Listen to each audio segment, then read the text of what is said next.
How to post then and now on Facebook. So all you have to do is just navigate your Facebook, and as you can see in here, just click Facebook.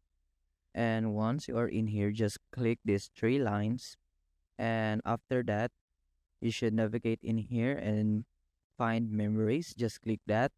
Now, once you have found your memories, you should scroll down and you could click this. You could click this then and now, and you should add some photos in here. And a reminder, the memories button won't appear if you don't have memories in Facebook. After adding some photos, you can see that you could click next.